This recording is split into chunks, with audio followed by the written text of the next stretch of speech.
我记得般若浮生中，明夜将洗髓印封印在了那灵台之上。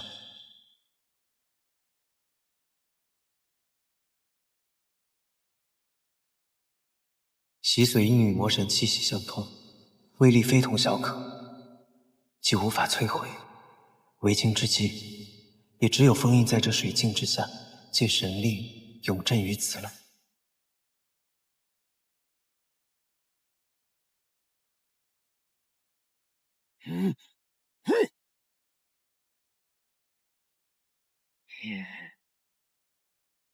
不好，灵台有异动。老曲，别动！上面弟子都已经回来了，既是他们声东击西的诡计，先除此疗，不要上他们的当。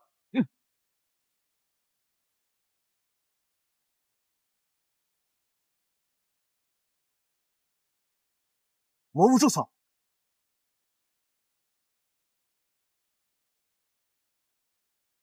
有我在，你带不走洗髓印。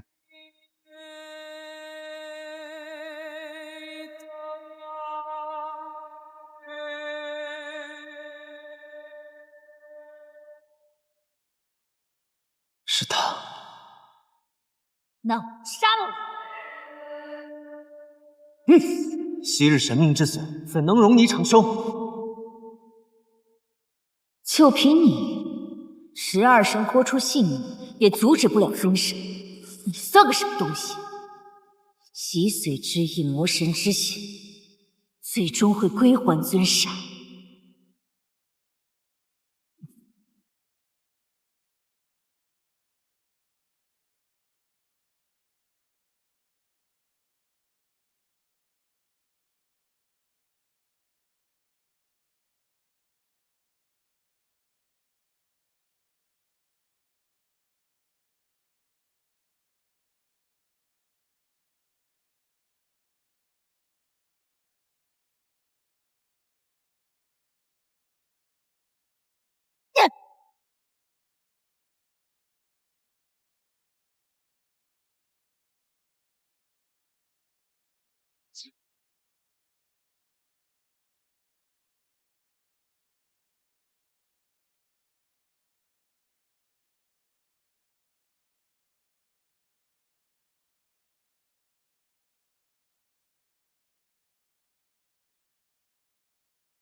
你本就是天生邪骨，注定成为魔神。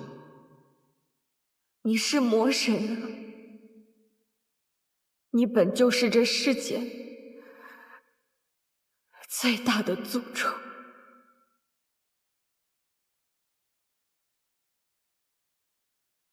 这是你的宿命。成魔成神，在你一念。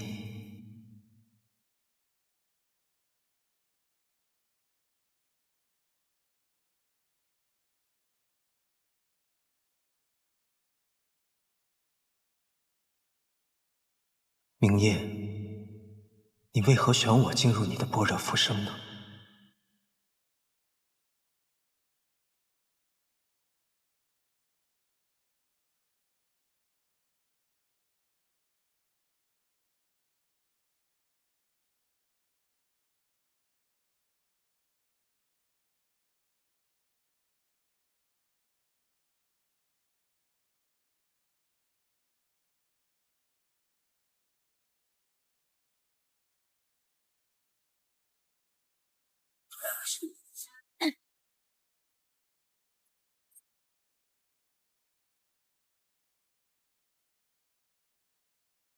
今日你带不走洗髓印，一个小小的仙门弟子，竟然可以封印洗髓印。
小妖建议破。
不对，灵台有变。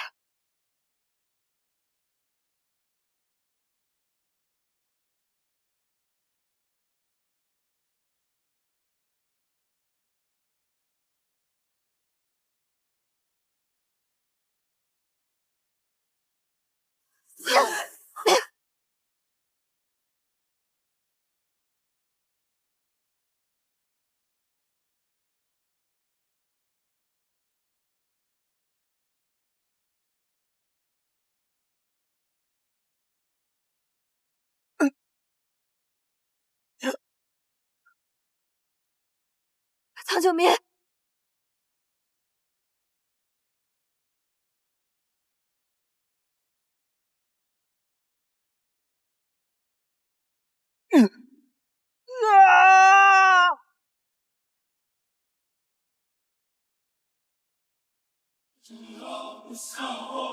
这是尊上。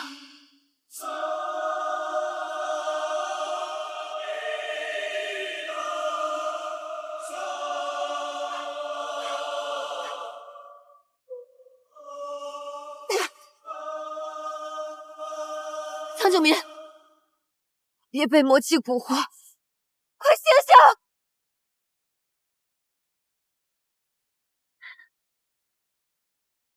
！500元啊！魔台终于被我找到了。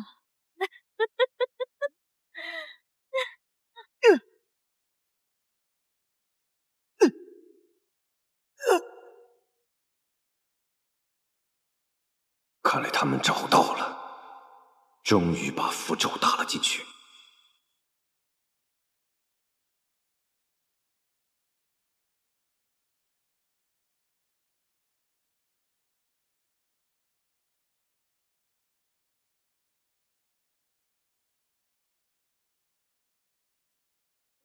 魔神，猜你万万没想到吧？替我解封的是你最忠心的2个部下，被你夺走的自由，如今我已经夺回来了。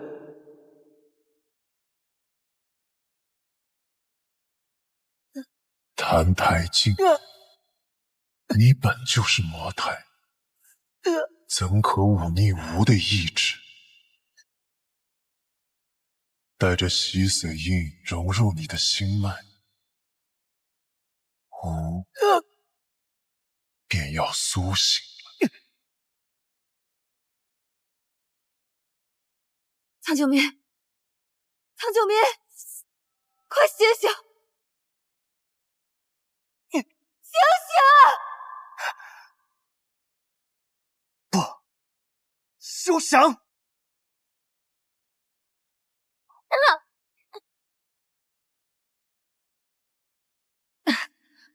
是尊上的力量。苍九明，稳住心神，不要走火入魔。尊上的计划果然玄妙，今日情况不明，不宜做更多纠缠。待魔胎彻底被唤醒，再来接尊上回荒原也不迟。好啊，尊上，洗髓印本就是属于您，属下就先行告退了。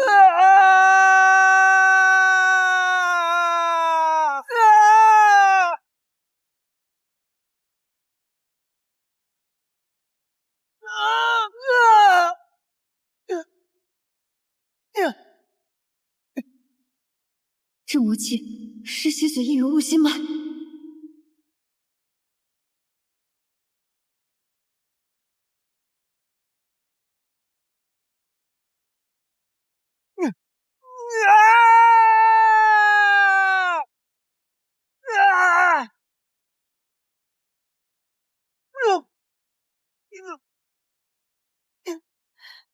苍九明，苍九明，别被魔气蛊惑，快醒醒！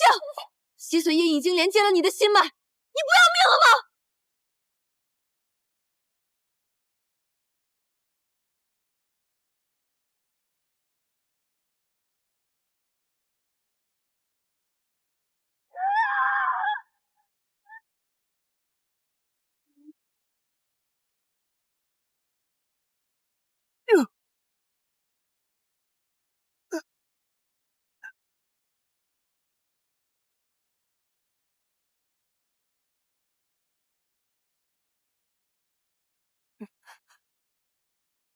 苍九明，醒一醒！苍九明。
死婴，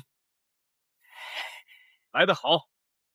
今天把他们也锅端了。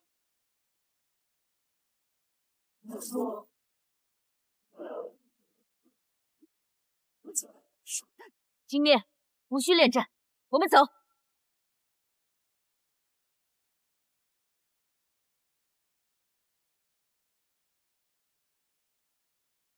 真是没想到，让他们逃了。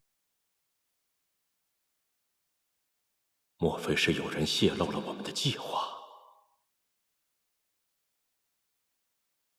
此次仙门大比竟然走漏了风声，让二魔钻了空子，是我疏漏了。没想到他们来这上清神域，是为了偷盗魔器。也罢，老徐啊，这个事也怪不得你，这叫做灯下黑。谁能料到魔气洗髓印竟然藏在上清神域的灵台之上呢？所幸这次九民和苏苏拼死替我们抢回了魔印，不然后果不堪设想。二魔抢夺不成，恐再生奸计呀！师傅，山门外警戒结界异动，似乎是有魔族来犯。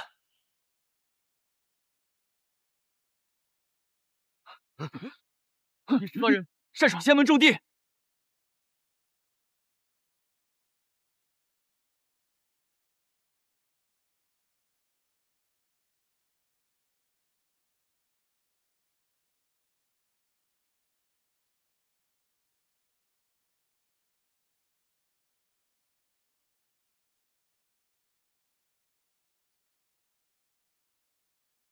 你们都退下吧。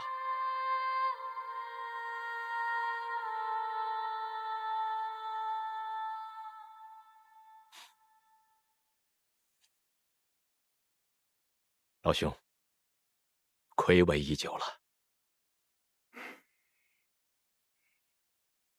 弟兄被魔神囚禁万年，今日终得归来，实在是可喜可贺呀。这1万年如同过眼云烟啊！依我看，这仙门装扮就挺适合你的，你就留下来暂住吧，也好让你俩团聚一下。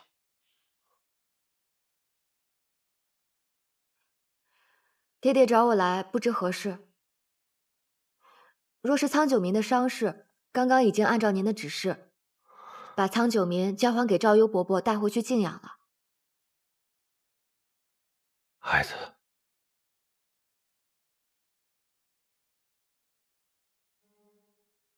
苏苏，你是谁？到我身边来。你为何会知道我的名字？原来是你。苏苏，你们认得？我曾去过荒渊，同他说过话。你那个时候冒冒失失跌进来，若不是我及时察觉，你当时便会粉身碎骨了。前辈相救之恩，苏苏感激不尽。看来你们二人还真是颇有缘分呢。苏苏，你过来，快给你父亲跪下叩头，以报答他生身之恩。哎，不，我虽然是他生身父亲，但是我未能尽一日抚养之责。今日能够骨肉重逢，老天已经待我不薄了。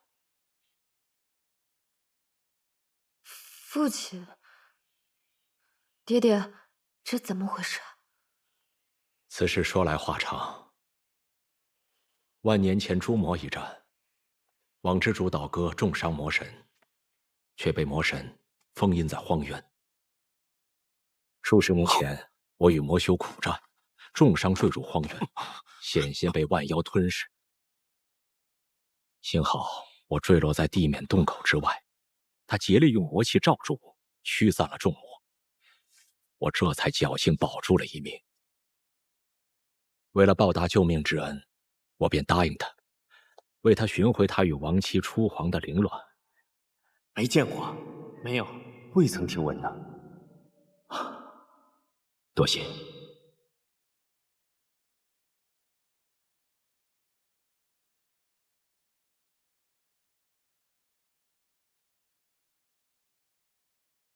好在有心人天不负，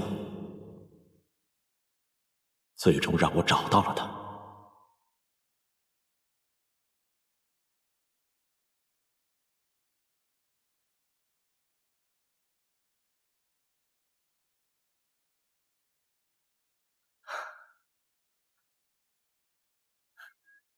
那凌乱极难孵化，我便将它置于须弥座灵井之上，受天地间纯净灵气的滋养。后来，卵中有了胎动，我又将它的元神投入人间，不断轮回历劫，希望有朝一日可以有破壳而出的机缘。它诞于天池灵井之上，乃这天地灵气所种，所以我为它取号玉灵。当年初皇陨落，身躯化为虫羽箜篌，是衡阳宗的重宝。我将箜篌赠予那个孩子，希望在冥冥之中，他能得到他母亲的庇护。原来那时我见到的是我的母亲。爹爹将我的元神投入人间，不断历劫，所以才会有500年前的叶修与我长得一般无二。或许他便是我的一世恶魂，历经一世本该元神归位，却因劫雷而损坏。也正因为此，500年后，我的肉身才会无火自焚，在须弥座休养10年，直到历劫结束，方能真正醒来。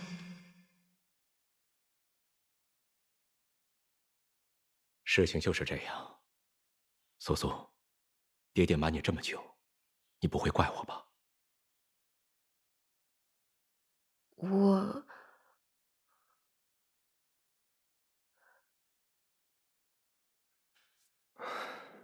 苏苏，你不用逼迫自己。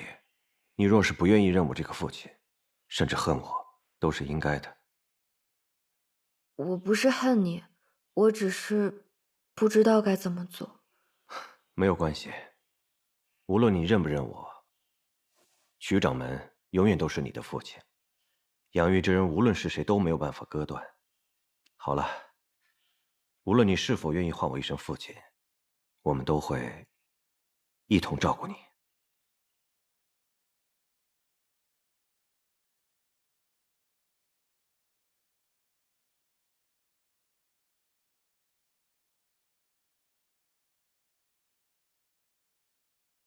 父亲，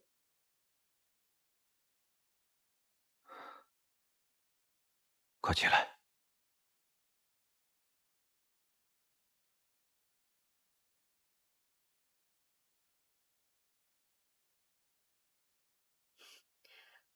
想来也真是奇怪，我的母亲本是凤凰族，可我生来却怕那些鸟啊、鸡啊，可见冥冥之中有注定。搞了半天是我自己怕自己。真是太好了！今日你们父女相认，也了却了我心中一件大事啊！啊，对了，弟兄，你身份特殊，就委屈你暂驻比派，待我另择良机，广邀众派，言明此事，再让你堂堂正正重新立于世间。多谢。哎，你听说了没有？今日擅闯山门的那个，就是万年前统领万妖的网之主地冕。这你就有所不知了吧？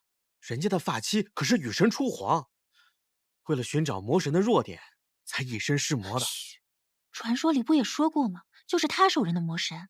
这么说，他也是不容易啊！忍辱负重了那么久，终于可以恢复身份了。仙门各派应该善待他呀。是啊，他可是诛杀魔神的大英雄啊！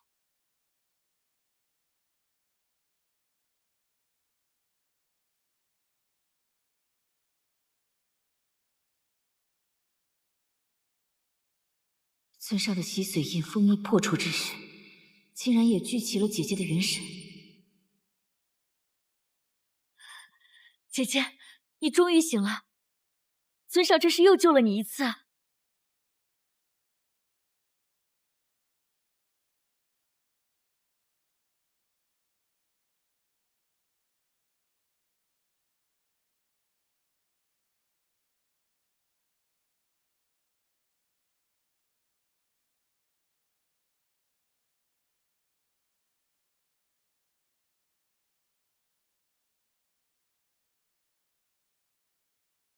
姐姐，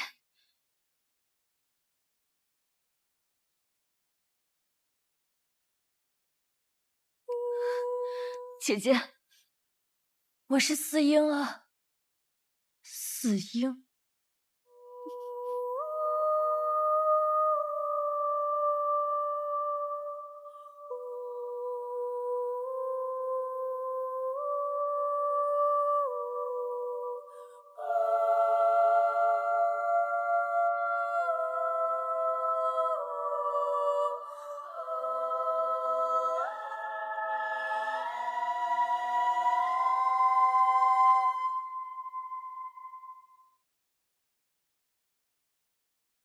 万年前，姐姐你元神受损，才被尊上投入人间历劫。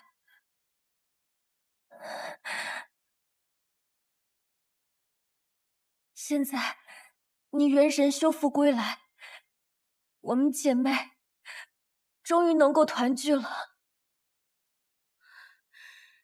妹妹，姐姐。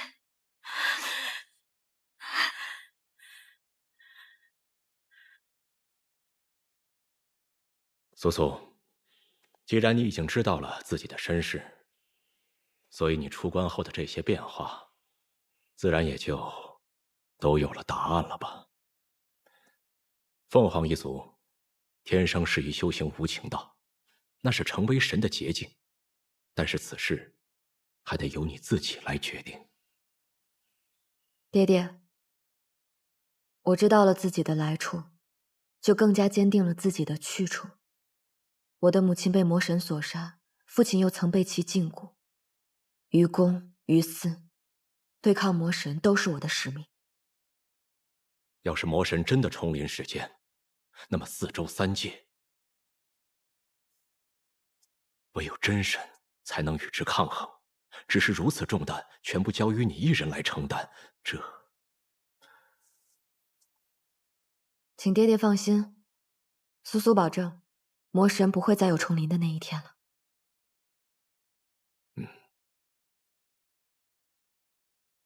虽然澹台剑的邪火已经被抽走，可是魔胎的身份还是过于特殊。这一切，还是等我真的毁掉邪骨以后，再告诉他们吧。只是，我的无情道修炼的实在是……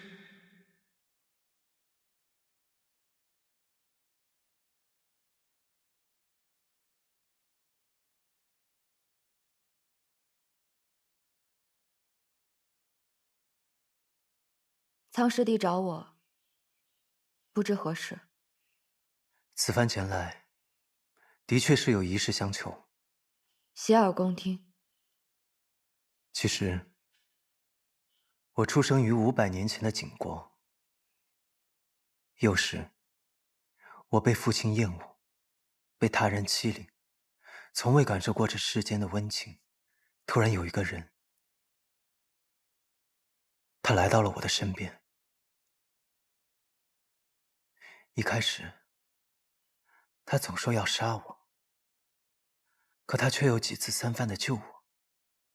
是他让我知道，人还有快乐，有温暖，有伤痛，有酸楚，还有许许多多的美好。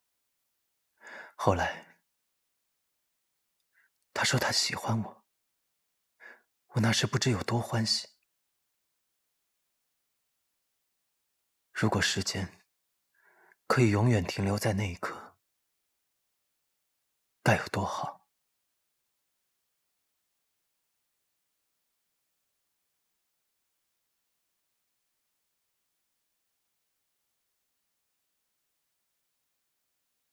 那人是谁？他叫做叶希雾。可惜，我犯了一个无法弥补的错误。他死了。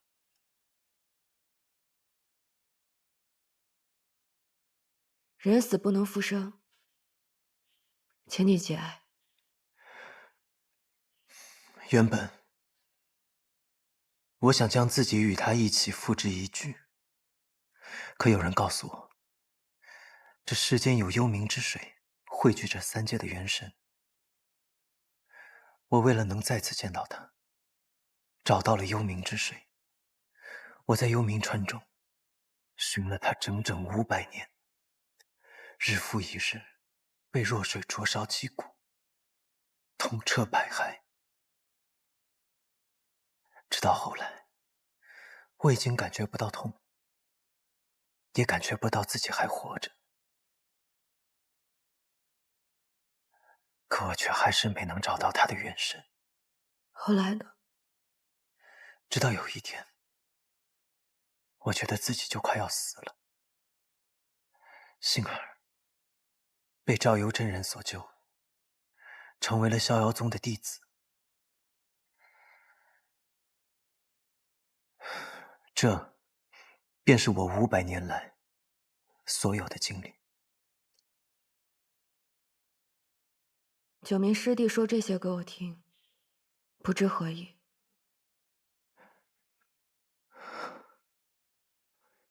幽冥之水没能帮我找到叶希雾，但我却读到一种聚魂法阵，它可以帮我找到叶希雾的元神。可这种阵法却需要无垢灵体的血作为引子。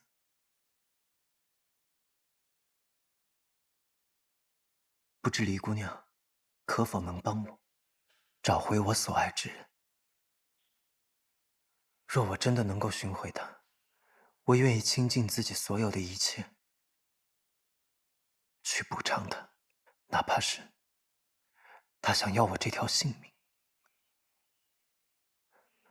我都可以给他。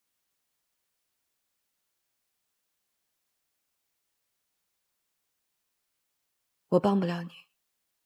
逝者已矣，你既已改名换姓，从头活过，何不彻底忘却前尘往事？你心里的那个叶希雾，早就已经不存在了。不存在了？什么叫做不存在了？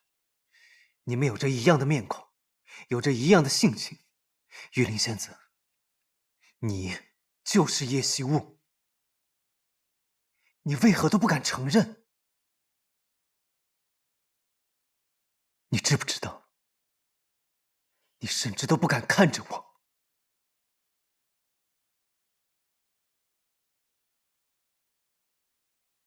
你听说过庄周梦蝶吗？什么？你就当叶希雾是那只蝴蝶，恍如一梦，醒了就该散了。散了？如何能散了？500年了，我从来都没有忘记过他。我看着他笑过，看着他哭过，他拥抱过我，保护过我，他爱过我，恨过我。即便这真的只是一场梦，你将我遗弃在梦里，我又如何能够轻易的醒过来？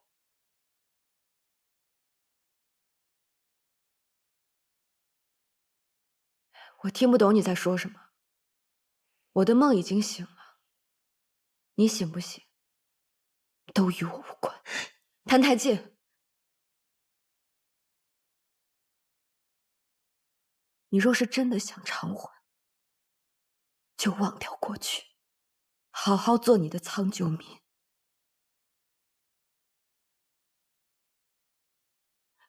千言万语在喉咙滚了又滚，如血沫覆背，站在其间下沉。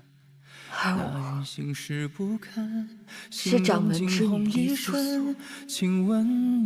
如今魔神又将临世，四周三界如临深渊，我已经决定要修无情道，终此一生出女人。前尘散尽，今生莫离，这便是你我。分明已是曲中人，谁能独善其身？有团结的爱意，却缠缠不可闻。未出口言语，细水流深，荡漾过一个眼神。再回首落纷纷，悄无声息的陌生。桃花飘美，风景不是谁是陪衬。雨过内心处最深深层，未知白头空一枕。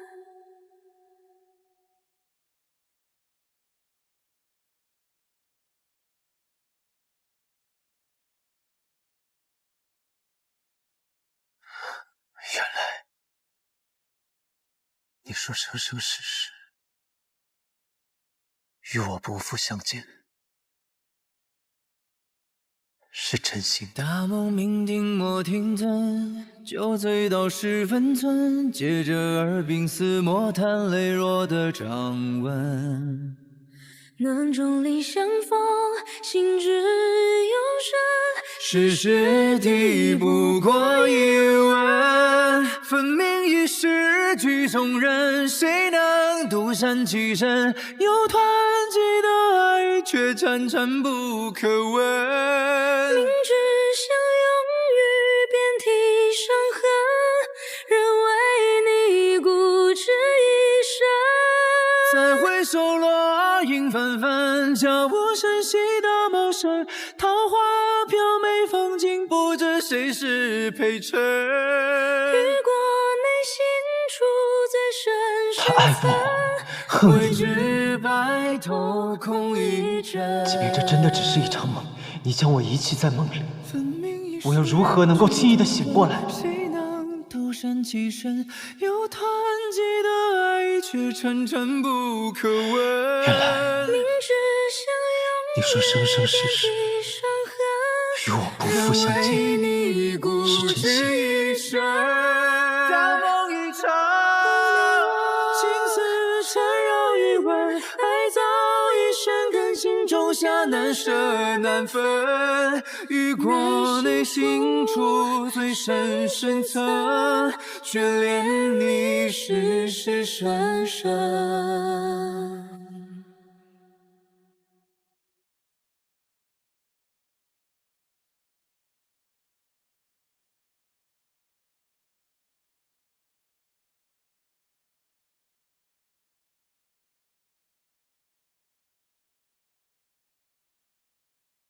这次仙门大比，我给了你那么多法宝，就是想让你拔得头筹，给我们赤霄宗争争气。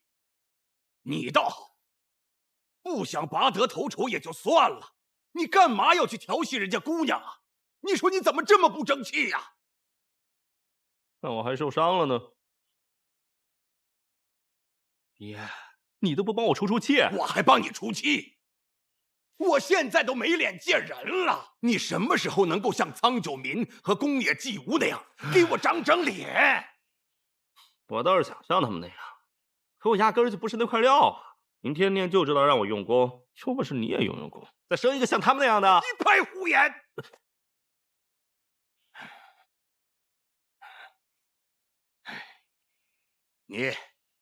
你在这儿跪够12个时辰，好好反省。哼！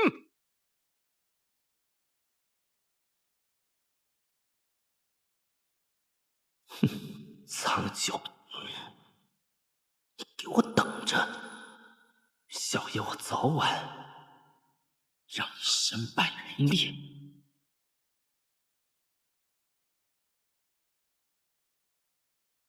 所以你和苍九明500年前就认识，还是一世的夫妻。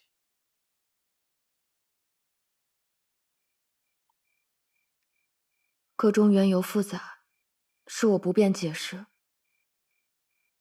总之，苍九明曾是我500年前立的一劫。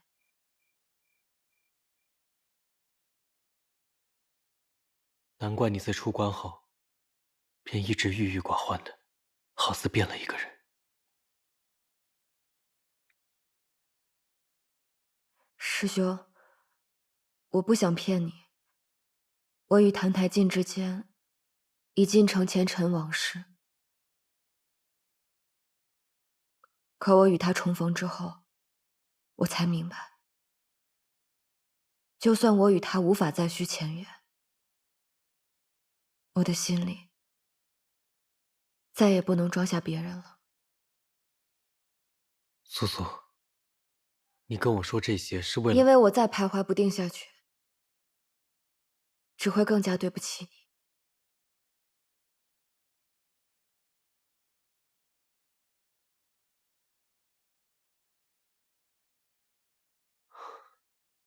我明白了，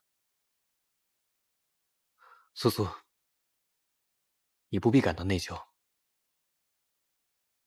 是我不够周全，没能早些察觉，才让你一个人痛苦良久。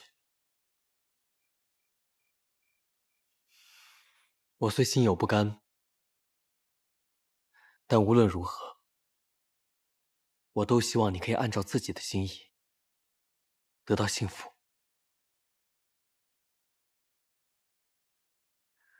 放下一个人的确不易，给我些时间。这2天，我会向师父自请离派去捉妖。希望我在见到你的时候，便能心怀坦荡，只做你的大师兄。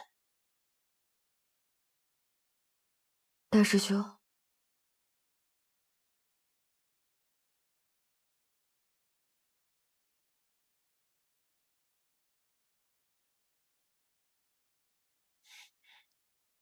那你好好休息吧，我先走了。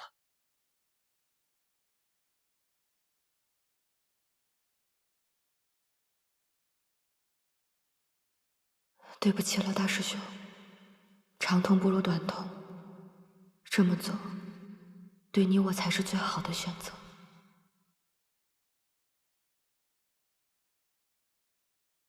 你若是真的想偿还，就忘掉过去，好好做你的苍九爷。而我是掌门之女黎素素，如今魔神又将临世，我已经决定要修无情道，终此一生，除魔卫道。又是魔神，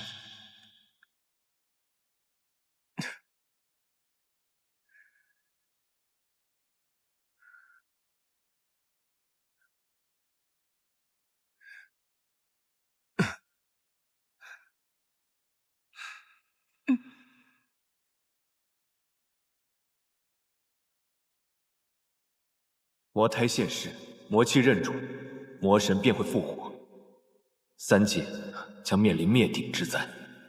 听说前一阵子那次荒渊大战，就是四鹰惊灭那2个魔神余孽搞丢了魔胎，所以他们才四处为祸，企图通过魔气找到魔胎。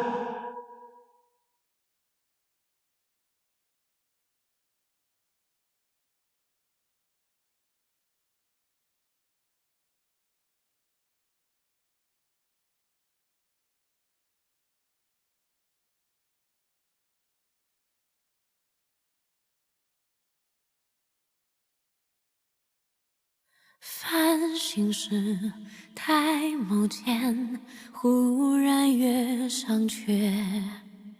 红尘时，花三千，大雪零落的眼。侧影时，随云时，怀抱一只蝴蝶。我的是浊水里把回忆洗一遍，从此不相见。我见过软玉开过的花，也算到说梦话。青丝盘几卷，一岁无完，一抱有无尽的后怕。我敬一碗，见时光走马，独行过一瞬悲哀呀。撕去了满身鸦羽不杀，前程如月光无瑕。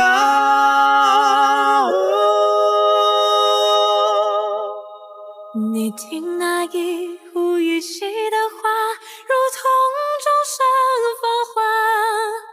无论走多久，星辰风沙，那月光与我是铠甲。我敬你来是带着伤疤，也试着温柔活一下，辞去了满身哑语孤沙，把恨过的重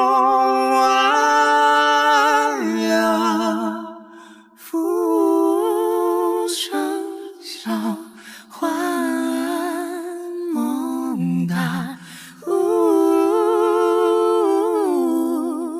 不复怕。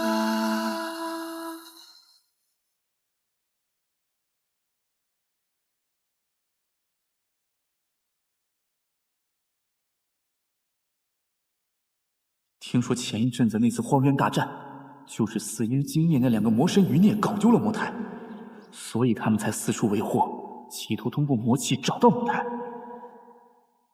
无论他是叶修还是李素素，魔神的威胁始终都是我们之间的阻碍。只有找到阻止魔神重临世间的办法，我们才能重新开始。如今的我对魔神知之甚少，如何能与他周旋？既然魔神让四阴精灭来复活自己，他们一定知晓有关魔胎的事。如果我能摆脱魔神的控制，或许这就是阻碍魔神复生的希望。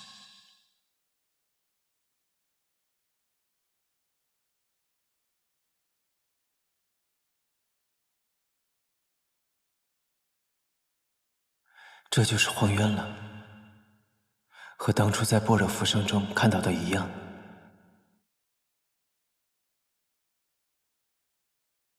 若想了解魔神，深入魔窟，找到四阴精灭，便是最快的办法。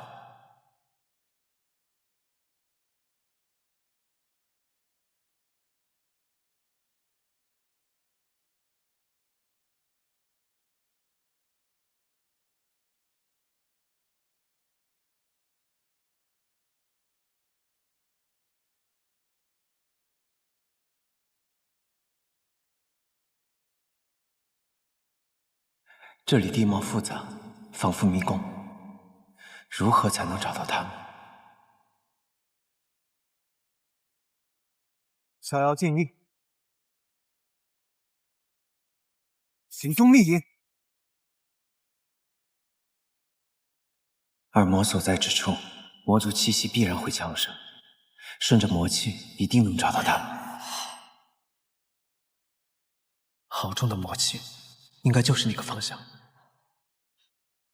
让我去会会你们。地面那个老匹夫竟然真的跑了，柱上的万年封妖印竟也没能困住他。不对，难道是他上次在给我们的符咒里搞了鬼？我就说这个老匹夫怎么会答应得如此痛快？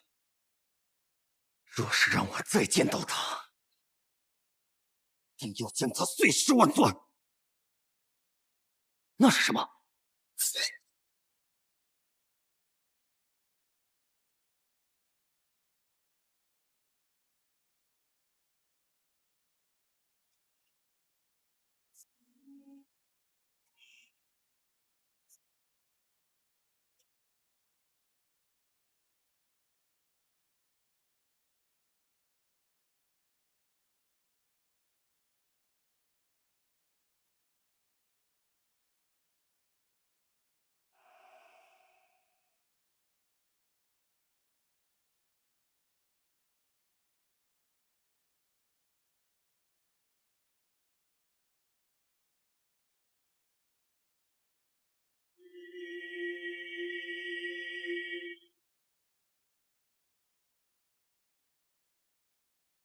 已经10000年了，四阴精灭，你们还认得吾吗？师尊上。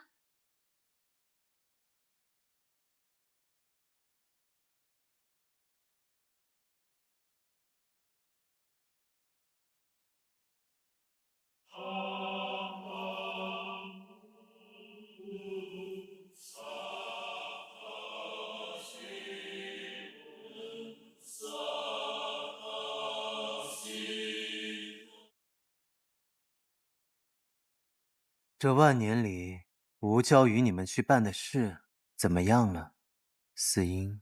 恕属下无能，耗费了人间500年。刚刚才寻找到尊上魔胎的下落，如今他藏身仙门，还需些时日，待属下唤醒那魔胎体内的邪骨，尊上便可复活了。尔等在荒渊中尘封万年，如何知晓邪骨是否还在魔胎身上？倘若邪骨已经被毁去，吾还能复生吗？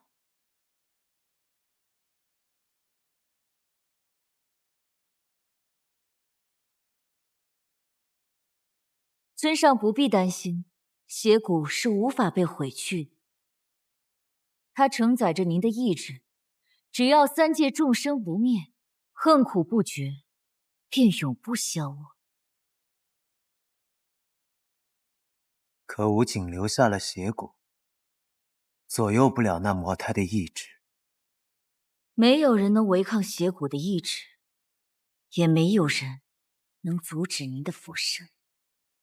若那魔胎不愿意遵从吾，尔等又该如何？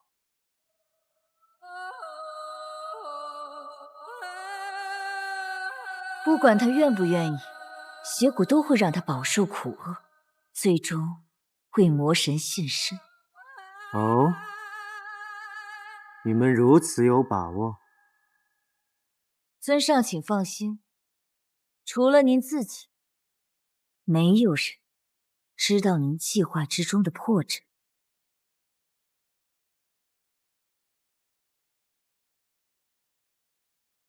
我就知道是你小子在装神弄鬼。区区一具魔胎，不过500年的寿数，你又怎么会知道万年之前魔神复生的计划？这就是你对待尊上的态度？你只不过是肉体凡胎一具，有幸被尊上选中做了他的魔胎罢了。不要觉得你有多重要，待我们集齐3魔器，开启同悲道，不管你愿意不愿意，真正的尊上一样会归来。不过，只要你乖乖留在荒渊，我还是会善待你的。毕竟你是尊上的魔胎，这也是你的荣幸。荣幸？哼，你错了，我不是你们的尊上，现在不是，将来更不会是。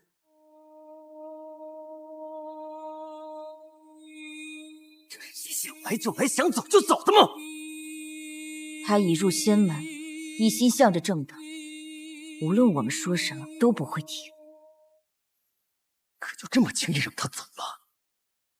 毕竟是尊上的魔胎，一只狼又怎可能一直藏匿在阳玄之中？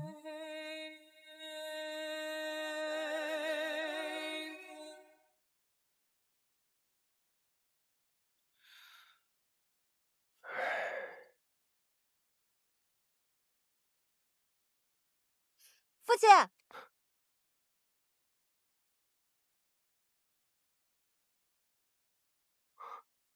啊，苏苏，哦，我随便走走就逛到这儿了。既然你已经回来了，那你就好好歇着吧。父亲，进来喝杯茶吧，我去烧水。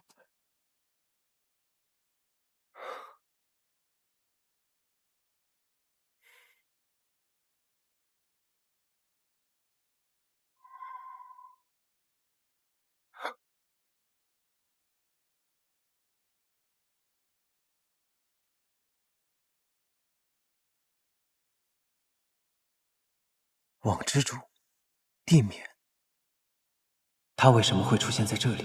难道要对苏苏不利？你是魔神？不对，魔神还没有复活。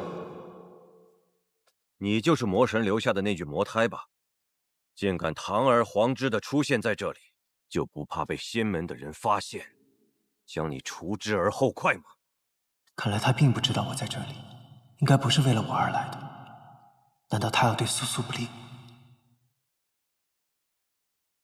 网之主这话，倒真是说的高风亮节啊！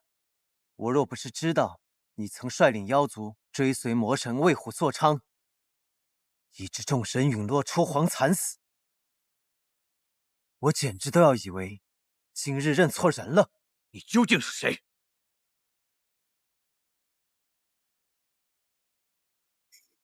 说，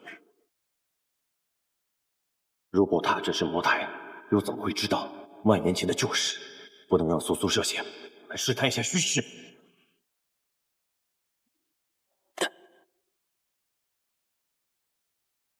他所用的竟然是仙门术法，可他明明是魔台，实力不该仅限于此啊！再试探下。父亲，苏苏，你不要过来！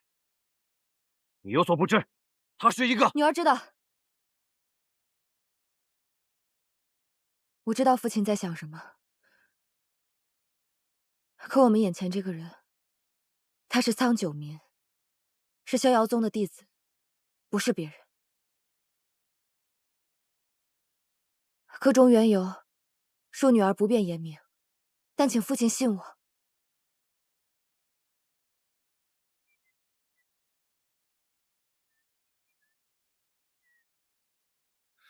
好的，苏苏，你放心吧，今天我不会伤害他，但你也要相信父亲，此人身世复杂，远超你想象。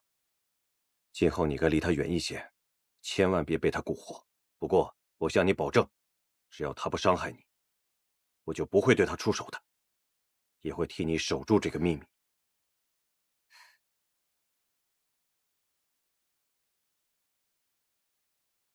原来如此，网之主竟是你的生身父亲。此事只有爹爹和昭幽伯伯知晓，在外人面前，你只当不知便是。你也不要怪他，他只是曾折节尸魔，又与魔神有血海深仇，一时错认了你而已。说到底，他也只是一个迷途知返，想要亡羊补牢的可怜之人。叶希沃，我不叫这个名字。我认识的人，他就叫叶希沃。那不是我，你认识的，也从来不是我。谭太监，你被我骗的还不够吗？但我从来没有骗过你，我一直都是谭台烬，不是你害怕我变成的那个样子。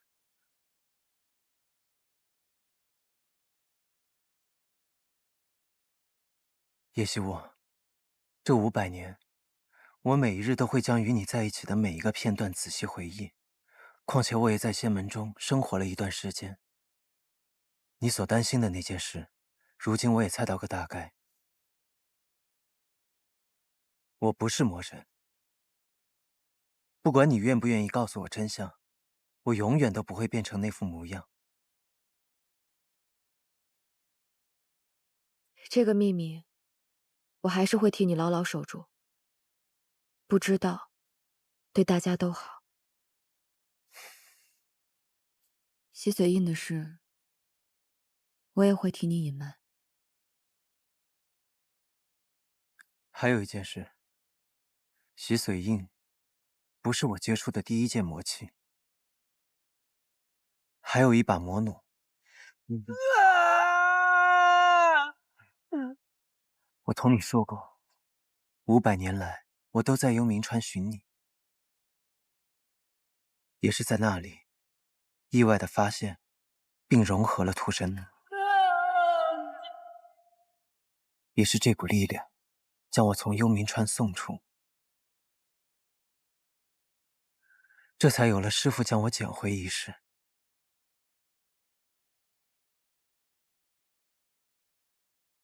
我也不知道如何才能够将其取出，当我醒来的时候，就已经在逍遥宗了。你若是不信，可以去问我的师父赵幽掌门。不用问了。都好了吗？我只是被洗髓印反噬，受了些小伤而已，已无大碍。我是说，你在幽冥川中被灼伤的地方。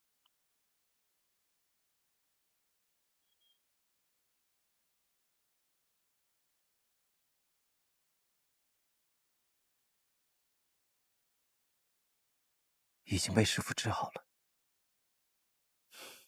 那就好。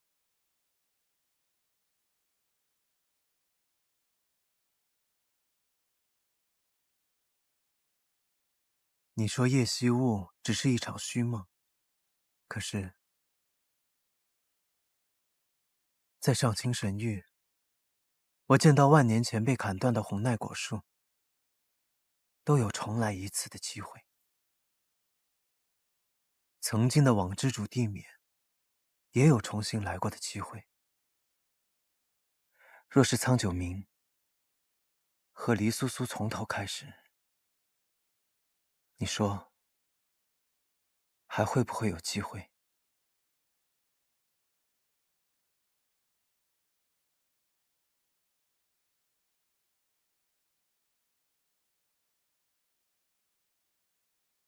九明师弟，你我如今这样同门相称，不是很好吗？何必一定要回到从前呢？面对深沉，本是孤独的灵魂。辗转沉沦，对不起，谭太姐，我不能在此时答应你。也许我该离开你，也离开这里一段时间，去散散心，避免见面，这样对你对我都会更好。叶惜雾，难道你真的相信地面所说，认为我是魔神？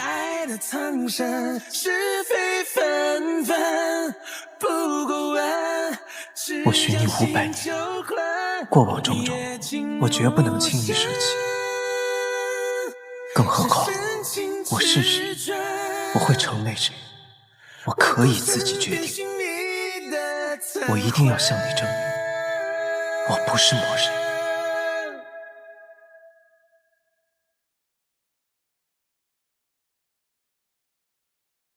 从前，是你闯入了我的生活，今后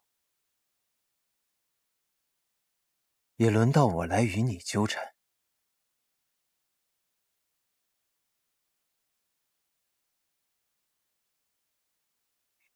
妹妹近日时常出神发呆，莫不是有何心事？是啊，我在为一个不听话的魔胎而忧心。莫不是前几日灵台上与我们交手的那个人？我认识他，他是我历劫时候的仇人。那他果然就是500年前一月族丢失的那个魔胎。他本该拥有魔神无上的力量，现在却非要躲在仙门之中自欺欺人。这魔胎屡次忤逆尊上意志，如今竟还是姐姐的仇人。此人阴险狡诈，诡计多端，你千万不可以信他。我在凡间历劫时吃足了他的苦头，强取恐怕难以达到目的。不如让我来帮你一下，把此事做成。若有姐姐相助，一定可以复活尊上。如今普天之下，人人都惧怕魔神复生。如果要是让他们发现魔胎竟然就养在他们眼皮底下，仙门必然会互相责难，乱作一团，而魔胎也再无安身之地，只能乖乖回到荒原。果然聪明。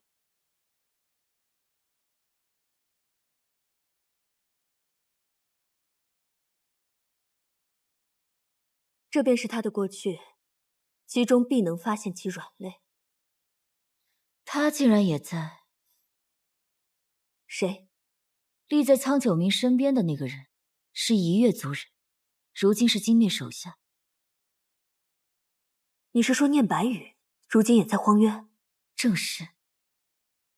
那么如今，我们来做件好事吧。都听姐姐安排。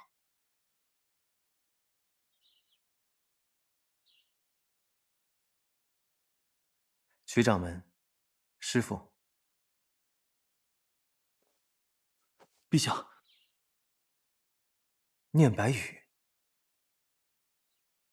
九民，你认识这个小魔修啊？是。500年前在景国，他是我的随从。我们主仆失散时，我还未入魔道，后来是我误入歧途，与他无关。那这么说的话，你是弃暗投明，来到衡阳宗寻找救主了？是。念白羽忠厚善良，我相信沦为魔道绝非他的本性。希望掌门能念在我们相交多年的份上，给他个机会重新来过。陛下。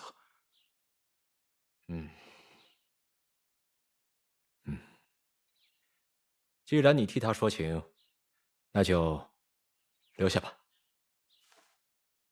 多谢曲掌门。谢掌门。起来吧。陛下。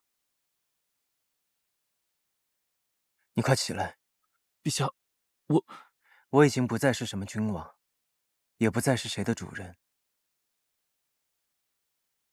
起来。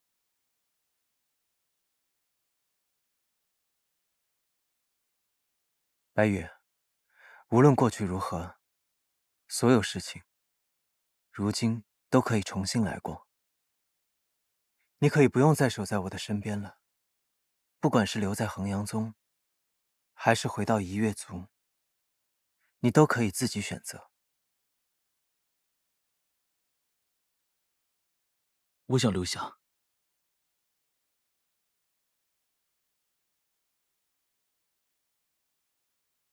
好，你我兄弟2人时隔100年还能团聚，实属不易。先去安置下吧。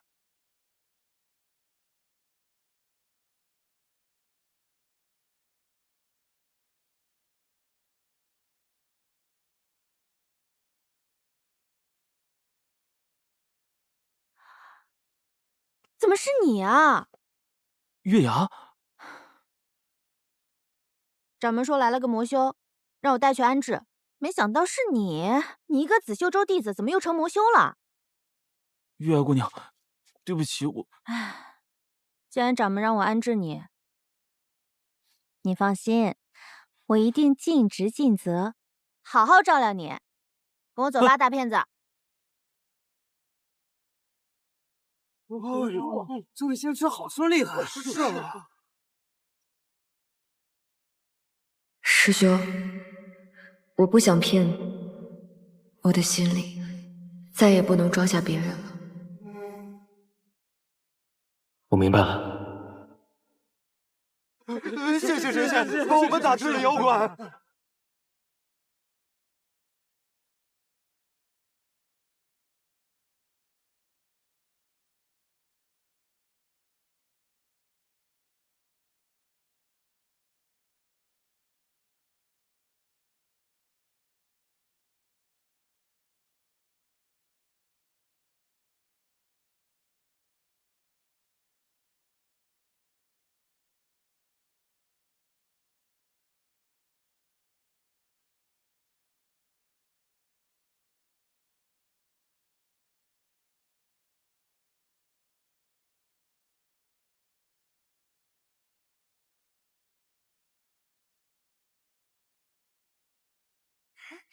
姐姐，你看，这个真好看啊！这个给你，我看看。墨女大人，快点啊！你这开绣坊的法子着实是好，不仅可以配合司营大人完成任务，还可以吸引一些好色的狂悖之徒前来吸食精气，也不会有人怀疑。我经历了万载轮回，也算是看破红尘了。现在暂别荒渊，若是能给姐妹们一个安身之处，也是功德一件。谢谢墨女大人。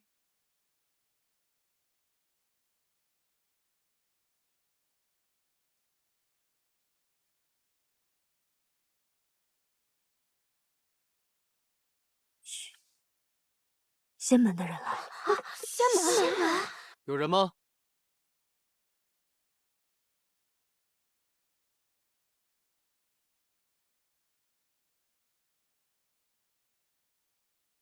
有人吗？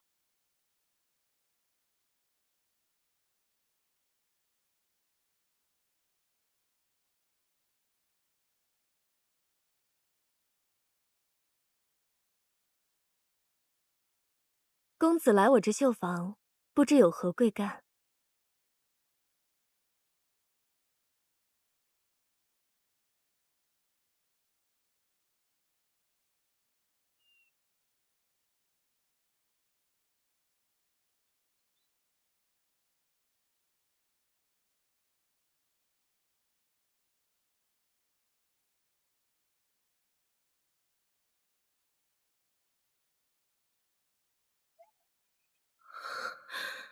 滨城，我喜欢你，不是因为那缕情丝，而是因为是你。可惜这些事还没能让你知道，你我此生的缘分就已尽了。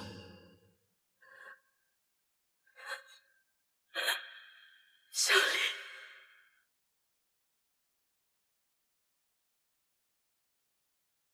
哎，怎么不说话呀？原来是来了个俊俏公子啊！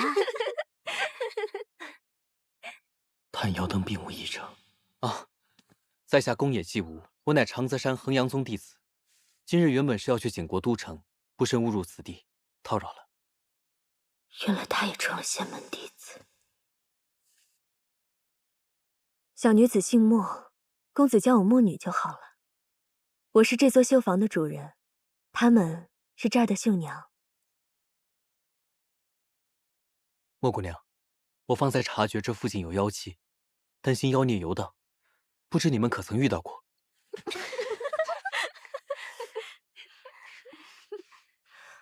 公子，我早前听说景京里闹了妖怪，莫不是那妖怪跑到这儿来了？姑娘不必慌张，我手中这探妖灯并无反应，现在那妖精应该不在附近。这是驱妖符，妖祟遇到会惧怕，你将它贴在门上，可以作为防护。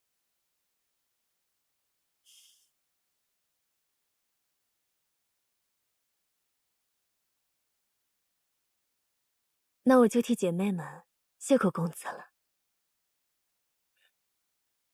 对了，公子要去景京吗？我这儿有马车，可以送公子一程。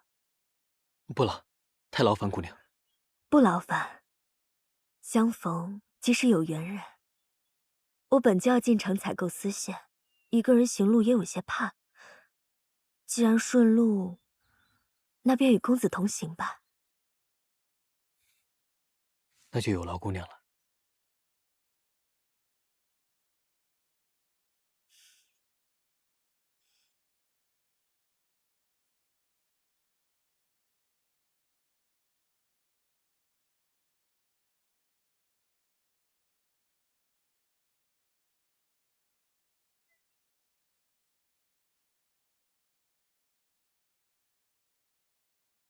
念白羽，你不老老实实在房间里面背口诀，跑到这里来做什么？一整天都不见苍九明师兄，不知道他干什么去了。苍九明，小师叔说他想去景国散散心，估计啊，苍九明也是跟着去了吧。他们去景国做什么？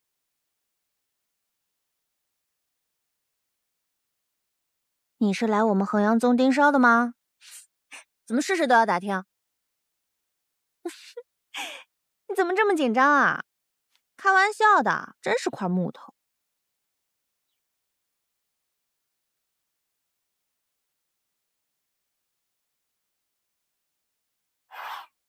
主上去了景国。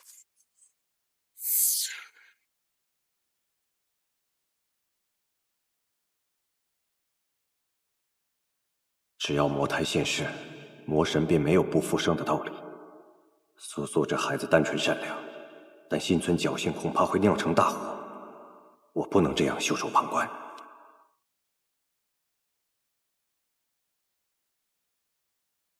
轻蔑的魔音咒，如何了？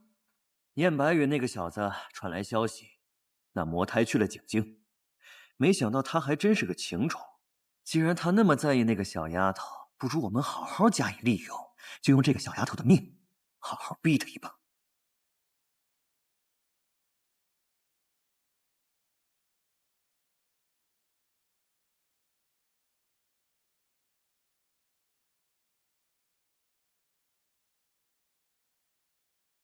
奇怪，这条街道应该很热闹才对，如今怎么一个人也看不见？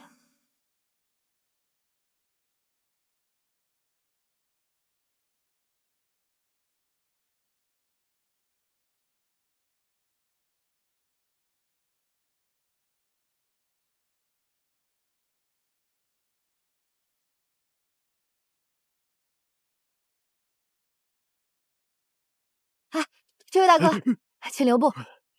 你是何人呢？为什么在此？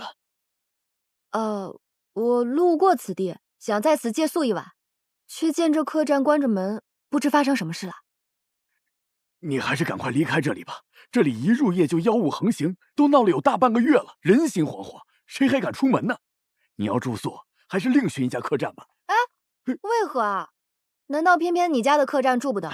那妖物专挑落单的旅居之人下手，这条街上也就我这间客栈还未遭毒手。不过也快了，再不关，我早晚也跟着完蛋。这妖物如此猖狂，难道就没有捉妖的术士对付他吗？哎呦，要不怎么说这妖物厉害呢？官府已经用尽了手段，就是抓不到他呀。哎呀，哎，我劝你一句啊，赶快离开这里，保命要紧啊！哎，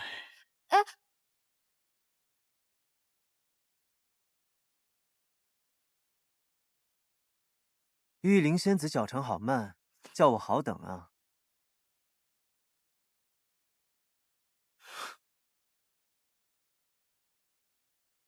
反了。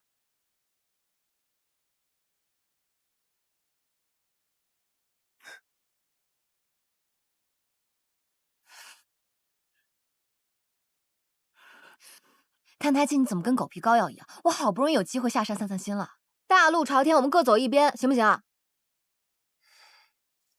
终于开口说话了。我刚刚还在想，玉灵仙子下山前还好好的，怎么突然就成了哑巴了？你这样死皮赖脸的跟着我，和泼皮无赖有什么差别？哎，玉灵仙子这就冤枉我了。我这不是在跟着你，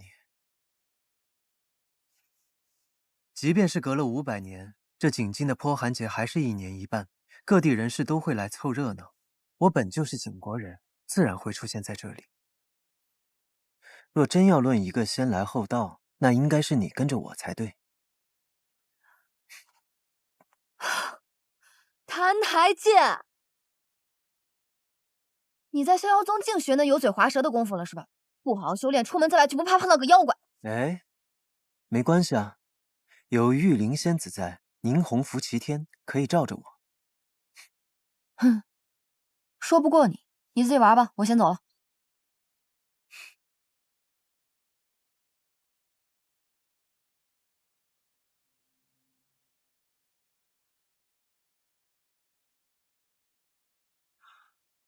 也不知道小师妹如何了。出来了这么久，该回去了。不如就当这景京是最后一站。如果还是不能忘掉素素，我便去找师父延命。公子着急去景京吗？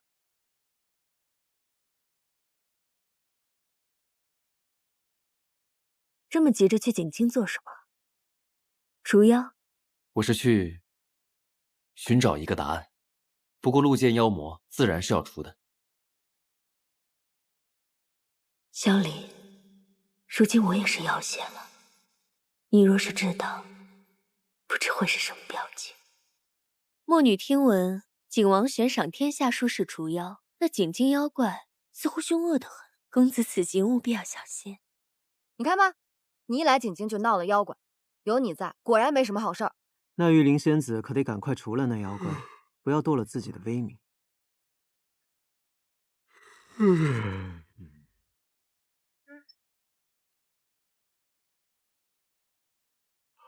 是你啊，掌柜的，我们要住店。你不要命了？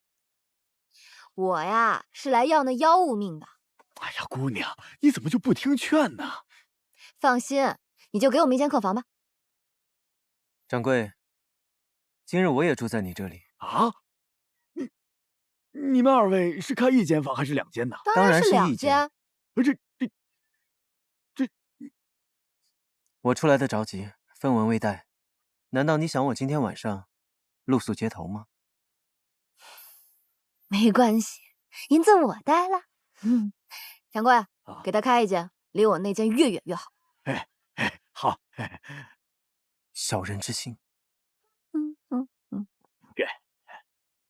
哎呀，仙君，您起得真早啊！大师兄，你怎么来了？我在请经捉妖，没想到会遇到你。啊，你们也是要捉妖吗？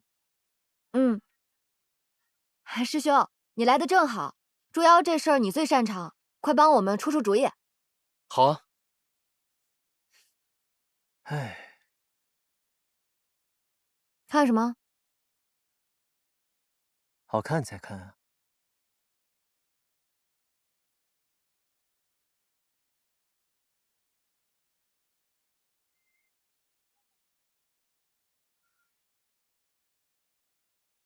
所以，根据景京百姓所提供的线索，和我们现在所了解到的情况，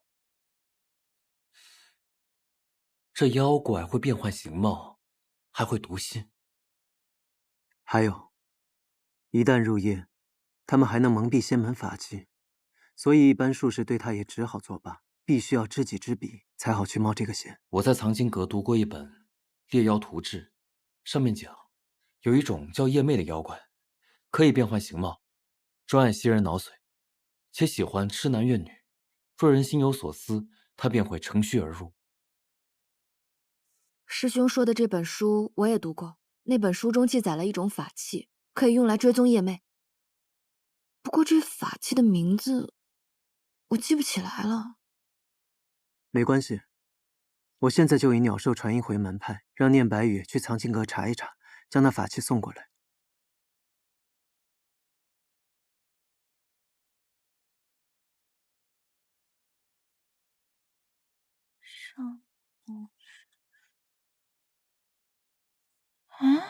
我明明记得就在这附近的书架上啊。哎，你看那个，是不是他们找的那个书？啊！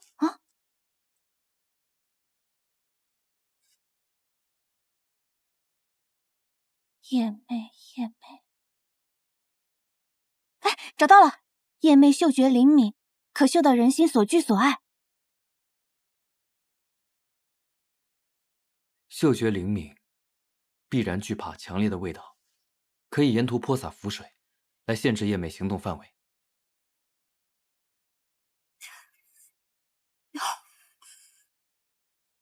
呀，你怎么这么不小心呢？不好意思。可用聆听国产的红丝，散布在此妖必经之地。红丝会附在夜魅身上，无法除去，可为追踪者指路。尤爱衣着华丽的落单男女，变成其恐惧或爱慕之人，蛊惑人们进入其制造的幻境，趁恐惧最盛之时吸人脑髓。爱慕之人，你不要乱抓重点。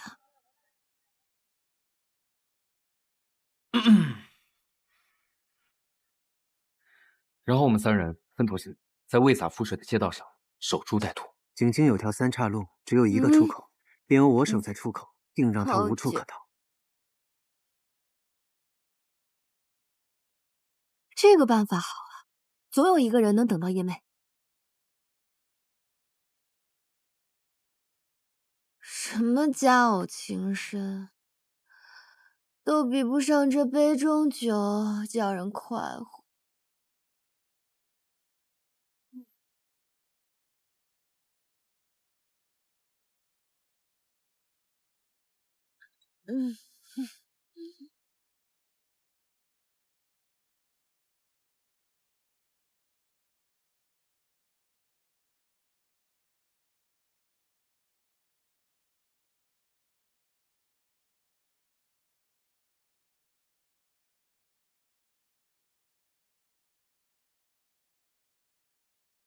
苍天保佑，神明保佑，苍天保佑，神明保佑。可千万别出什么岔子啊！我手上就这么点基业，可别都毁了呀！小美人，乖乖入睡吧。告诉我你爱慕什么，恐惧什么。别忘了把另外2个拖住，别让他们坏了我们的好事。放心吧，司营大人，属下这就去办。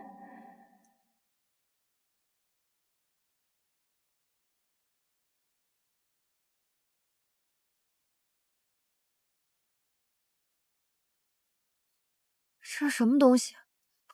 哎呀，怎么弄不掉啊？姑娘，夜已深了，你为何独自在此处？姑娘，你这是……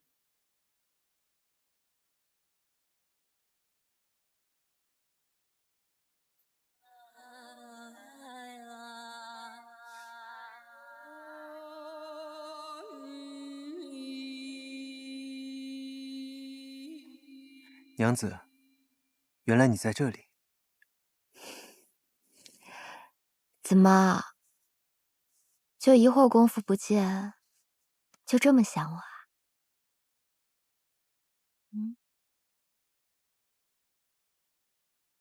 给我现形！可恶！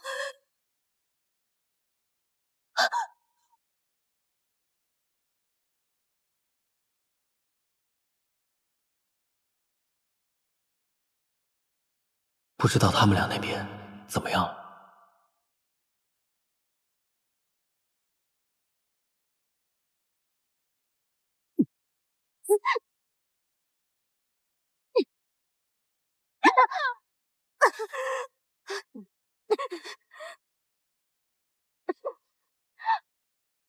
你就是那个叶妹。等等，别杀我！我不会杀你的，你会被交由景王，由他来裁断你的罪行。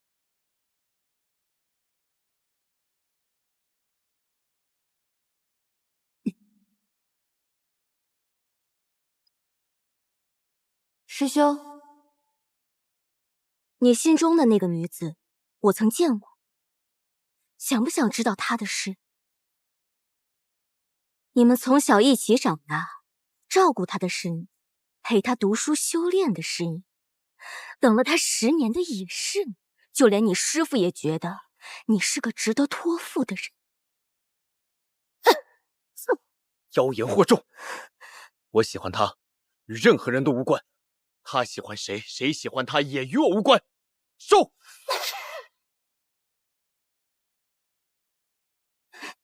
宫野纪无，你真的一点儿都不好奇？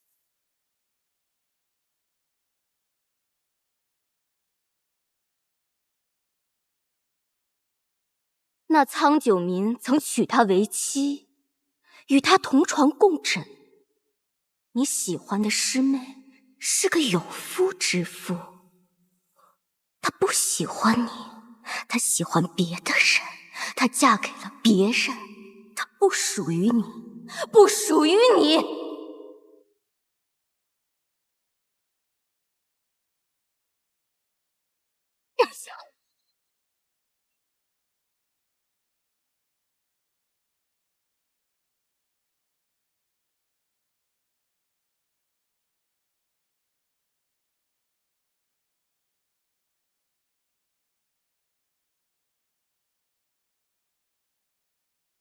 宫野纪无，算你运气好。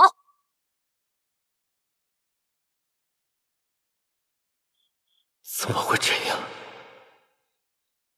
是你。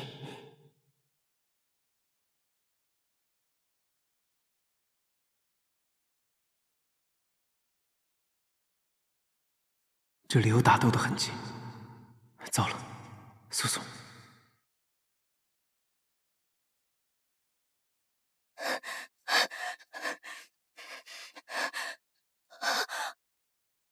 司营大人，是属下低估了那魔胎的能力，而且墨女大人突然你真是太令我失望了。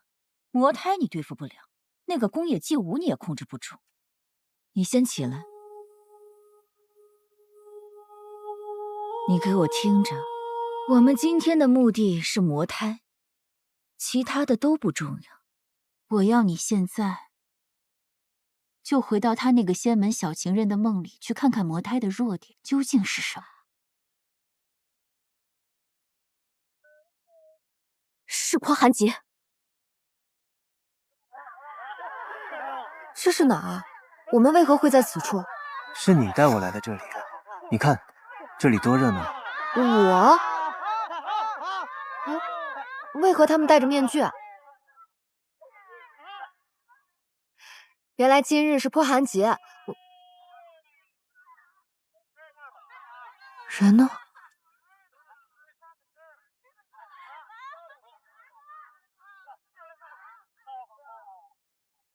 澹台烬，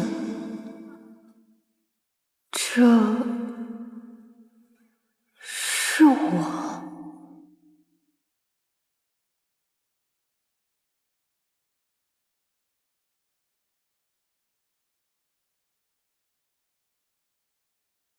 这些便是那魔胎无法抗拒的弱点。只要让魔胎相信魔神是他无法逃避的宿命，司音大人，你一定能够得偿所愿，将魔胎牢牢控制于股掌之中。总算有点意思，去给那魔胎送一份大礼吧。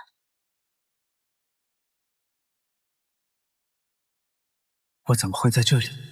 这是荒渊，我怎么又回到了这里？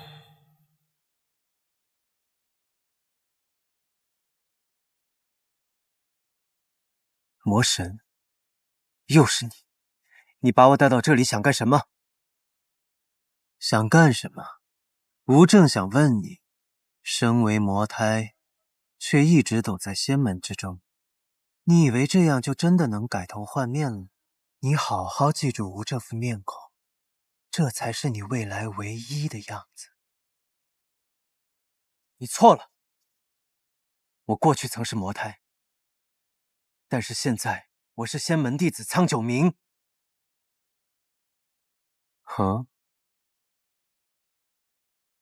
很可惜，如果你魔胎的身份暴露，你的同门还能容得下你在仙门吗？能不能容我，与你何干？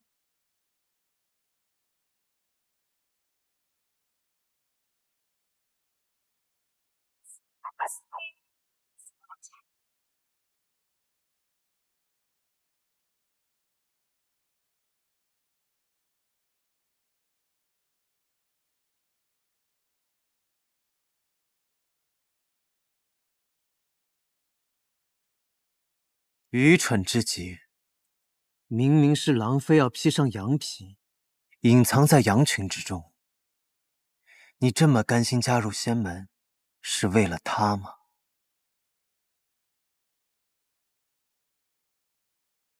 你瞧，他在这里。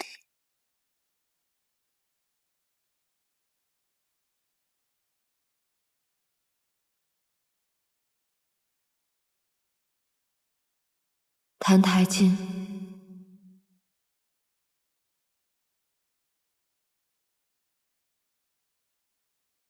这一切结束了，可以摘下你的面具了。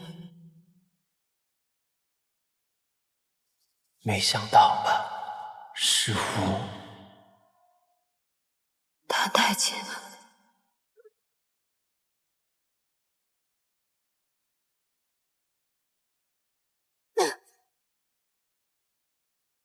万物同归。你以为通过欺骗吾的感情，就可以解救三界苍生吗？真是可笑！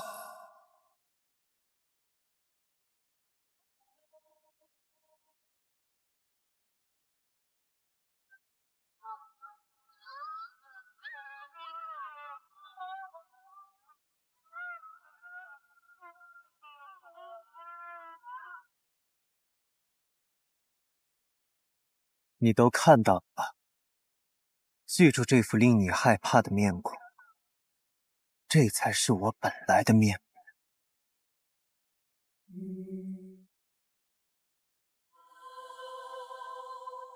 不对，这不是真的，这是那妖物制造的梦境。澹台烬，你只能是巫术。苏苏有危险，我得过去救她。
原来，自始至终，你对我还是心怀恐惧。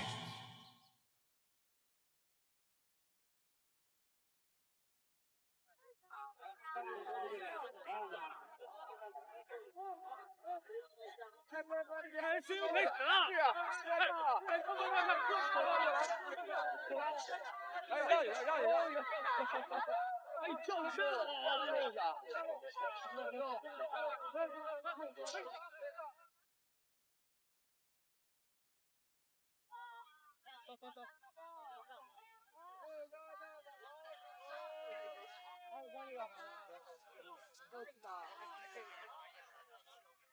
金灭，你躲在这里干什么？让你去做的事情准备好了吗？刚刚出去转了一圈，破寒节还真是热闹，这么毁掉还真是可惜了。可惜什么？这泼寒节对那魔胎来说意义非比寻常，只有在这儿才能让他彻底认清自己是谁。对，对。这又是什么？哦，这个是我，这个是你。传说把我们俩一块烧了，就能驱邪避难。你说这人间习俗，是不是挺有意思？金灭，你不会也像那些凡人一样，生出多余的情感吧？别忘了，我们的任务只有魔胎。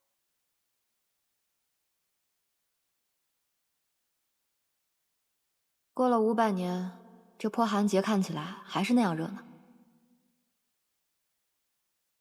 放心吧，噩梦已经结束了。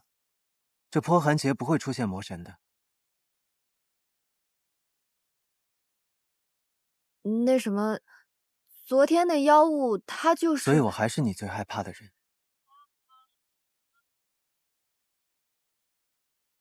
不是的，我相信你说的。你不是他，你绝不会变成那个可怕的样子。你怎么知道那一定不是我？你绝对不会伤害我，以前不会，现在更不会。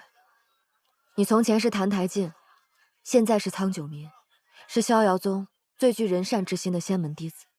你不是他，也不会变成他。我相信你。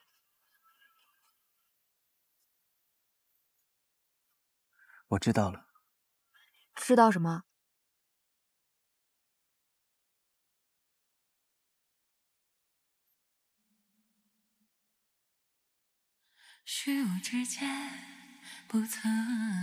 妖怪变出的那个样子，我曾经也见过。就是当年在城楼上空，在劫雷里，你让我看到的记忆中的那个人。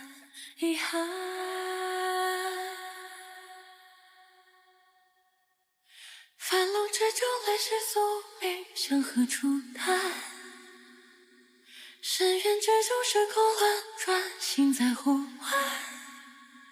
黑暗中只有你，他就是魔神。你知道了。在逍遥宗的时候，你就猜到了。是啊。自从我拜入仙门，总是会听到大家谈起魔神，议论魔神。我担心他们所说之人就是我，预言所指之人也是我。我害怕有一天会被揭穿，怕他们会发现我就是仙门当中人人都想除之而后快的魔胎。